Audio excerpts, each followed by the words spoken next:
ہوں محمد تحسین عباسی اور آپ دیکھ رہے ہیں میرا یوٹیوب چینل۔ ناظرین، آج 17 ستمبر اور 2024 کا دن ہے۔ متحدہ قومی موومنٹ کے قائد جناب الطاف حسین صاحب کی آج 71ویں سالگرہ تھی اور رات 12:01 سے لے کر تاحال جس وقت تک میں ویڈیو ریکارڈ کروا رہا ہوں اس وقت شام کے 5 بجے ہیں۔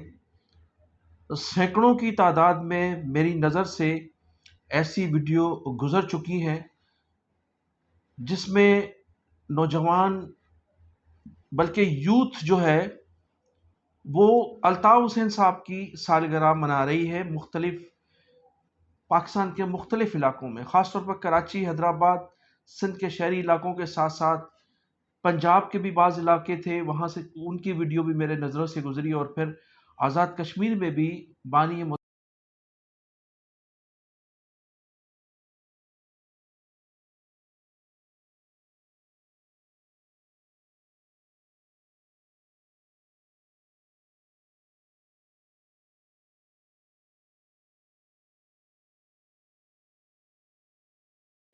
ہیپی برتھڈے ٹو یو، مبارک ہو، اللہ پاک آپ کو بہت بہت خوش رکھے، آمین۔ جی الطاف ڈاڈو۔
سکھایا اسی پہ ہم کو نام،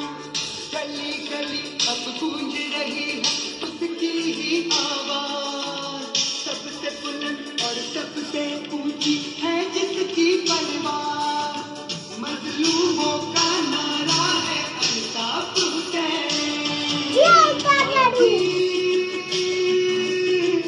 مظلوموں کا ساتھی ہے الطاف حسین۔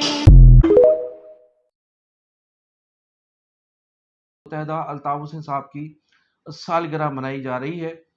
اور یہ سلسلہ ابھی مزید 7 سے 8 گھنٹے جاری رہے گا اس وقت تک، جب تک رات کے 12 نہیں بج جاتے۔ تو آج جو میں یہ دیکھ رہا تھا کہ سالگرہ منانے والی یوتھ، جن لوگوں کی عمریں 25 سے 30 سال، 20 سال، 18 سال، 15 سال کے، وہ لڑکپن میں ابھی بچے شامل ہیں، جن لوگوں نے الطاف حسین کی سالگرہ منائی، اور جن لوگوں نے کبھی الطاف حسین صاحب کو دیکھا بھی نہیں اور الطاف حسین صاحب کو کبھی سنا بھی نہیں، ایک بڑی تعداد ان لوگوں کی تھی جن لوگوں نے 17 ستمبر 2024 کی سالگرہ میں منا کر بانی متحدہ الطاف حسین صاحب کے ساتھ اظہار یکجہتی کا اظہار کیا۔ سینئرز تو تھے ہی تھے، لیکن جونیئرز کی ایک بڑی تعداد کو میں نے دیکھا۔ وہ لوگ تھے جن لوگوں نے کبھی بائے فیض الطاف حسین کو نہیں سنا، کبھی ان کو دیکھا نہیں، کبھی ان کے فلسفے کو انہوں نے سنا نہیں۔ آج وہ لوگ سالگرہ منا رہے تھے۔ تمام تر جبر، تشدد، پابندیوں کے باوجود یہ ہزاروں کی تعداد میں نوجوانوں نے سینکڑوں جگہ پر، ابھی تک سینکڑوں ایسی میں ویڈیو دیکھ چکا ہوں جس میں الطاف حسین صاحب کی سالگرہ منائی جا رہی ہے، اور ابھی مزید 6 گھنٹے باقی ہیں، اور 6 گھنٹے میں مزید میں سمجھتا ہوں کہ اس سے زیادہ ایسی ویڈیو چلے گی جس پہ سالگرہ منائے جانے کا جشن منایا جا رہا ہے۔ بعض علاقوں میں تو شاہراہوں پر سالگرہ منائی گئی، اور کئی میں نے ویڈیو ایسی بھی دیکھی ہیں کہ پابندی کے باوجود بھی ریلیوں کی صورت میں لوگ نکلے ہیں، ہوٹلوں پر، اپنے گھروں پر، پینٹ ہاؤسز پر، آفیسز میں ان سالگرہوں کو مناتا دیکھا گیا ہے۔ تو اس وقت یہ صورتحال ہے بانی متحدہ الطاف حسین صاحب کی، جس پر ان کی سیاست پر پابندی ہے، ان کی زبان بندی ہے، میڈیا پر ان کی پابندی ہے، الیکٹرانک میڈیا ہو یا اسٹریم میڈیا ہو، اس پر تمام پابندی ہے، لیکن سوشل میڈیا ایک میڈیا ہے جس پر لوگ سالگرہ منا کر اپنی ویڈیو جو ہے وہ جاری کر رہے ہیں۔ تو آج ابھی تک کئی سینکڑوں سے زیادہ تو میں دیکھ چکا ہوں، اور ابھی میں نے کہا نا کہ ابھی مزید 6 سے 7 گھنٹے یہ دن پورا ہونے میں باقی ہیں، اور مزید آپ ویڈیو دیکھیں گے کہ مزید کتنی ویڈیو سامنے آتی ہیں۔ تو آج یہ تھا 17 ستمبر۔ اس سے قبل میں نے یہ دیکھا کہ جن جن جگہوں پر بھی سالگرہ منائی گئی، وہاں ڈاکٹر عمران فاروق صاحب کے لیے پہلے مغفرت کی دعا کی گئی، ان کی فاتحہ کی گئی، اور اس کے بعد سالگرہ منائی گئی، اس لیے کہ 16 ستمبر ڈاکٹر فاروق ستار صاحب کی شہادت کا بھی دن ہے، اور پھر 17 ستمبر بانی متحدہ الطاف حسین صاحب کی سالگرہ کا بھی دن تھا۔ اب ناظرین میں چلوں گا، آپ کو بتاؤں گا کہ جو ملک میں ایک آئینی ترمیم کے حوالے سے کافی دنوں سے شور ہے، اور اس میں جن لوگوں کی اہمیت ہے یا جن لوگوں کو نظر انداز کیا جا رہا ہے وہ آپ کے سامنے ہے، اور اس کا میں آپ کو تجزیہ بھی بتاؤں گا، اور آپ کو بتاؤں گا کہ لیول کیا ہوتا ہے سیاست کا۔ متحدہ قومی موومنٹ بہادرآباد کی اس وقت قومی اسمبلی میں 17 اور سینٹ میں سیٹیں لگائیں تو تقریباً 23 سیٹیں ان کی بنتی ہیں، سینٹ اور قومی اسمبلی میں ملا کر، تو 23 سیٹوں کے اس وقت یہ مالک ہیں۔ اور اسی طرح سے مولانا فضل الرحمان کی قومی اسمبلی میں 8 اور سینٹ پہ 5 نشستیں ہیں۔ تو اگر آپ دیکھیں تو آئینی ترمیم کے حوالے سے جو اہمیت مولانا فضل الرحمان کو حاصل ہے کہ جہاں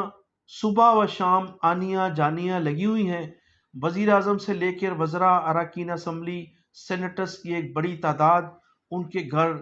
حکومتی سینیٹرز ان کے گھر گرد گھیرا تنگ کیا ہوا ہے۔ پھر آپ دیکھیں پاکستان پیپلز پارٹی کے صدر مملکت آصف علی زرداری بھی کئی مرتبہ مولانا فضل الرحمان کی یاترا کر چکے ہیں، اور ٹیلی فون کی تو کوئی حساب نہیں کہ کتنے ٹیلی فون ان کو کیے جا چکے ہوں گے۔ پھر ریاستی اداروں کے لوگ بھی انہیں مسلسل دباؤ ڈال رہے ہیں کہ اس آئینی ترامیم میں وہ اس مسلم لیگ نون اور پاکستان پیپلز پارٹی کا بھرپور ساتھ دیں تاکہ یہ آئینی ترامیم کی جا سکیں۔ میں نے بتایا نا کہ یہ ہے محض 13 ووٹ، اور ایک طرف 23 ووٹ ہیں، 23 ووٹ والوں کا نام و نشان بھی نہیں ہے، نہ انہیں یہ بتایا گیا کہ یہ ترمیم جو کی جا رہی ہیں ان کے پاس تو مسودہ بھی نہیں ہوگا، ان کو تو یہ بھی نہیں بتایا گیا کہ اس آئینی ترمیم کو کیوں کی جا رہی ہے، کب کی جائے گی، یہ آئینی ترمیم کا بل کس دن پیش کیا جائے گا، جس کا شکوہ متحدہ قومی موومنٹ کے اراکین قومی اسمبلی نے اپنی تقاریر میں کیا، اور آپ نے دیکھا کہ ان کی تقاریر پر مسلم لیگ نون کے لوگ مسکراتے ہوئے آپ کو نظر آئیں گے۔ تو یہ فرق ہوتا ہے فارم 47 سے جیتنے والوں کا اور عوامی مینڈیٹ کا۔ جب 47 کے تحت آپ کو ریاستی اداروں کے لوگ مینڈیٹ دیں گے تو پھر آپ کو سیاست بھی انہی کی مرضی کی کرنی ہوگی۔ ماضی کے اگر حوالے سے دیکھیں تو بانی متحدہ الطاف حسین صاحب کی متحدہ قومی موومنٹ 90 پر ہر اس حکمران نے یاترا کی جس کو اپنی حکومت بنانی ہوتی تھی، نواز شریف سے لے کر بے نظیر بھٹو صاحبہ، پھر آصف علی زرداری، اس کے بعد چودھری شجاعت حسین جیسے لوگوں نے، سب نے 90 کی یاترا کی، اور 90 کے بغیر اس زمانے میں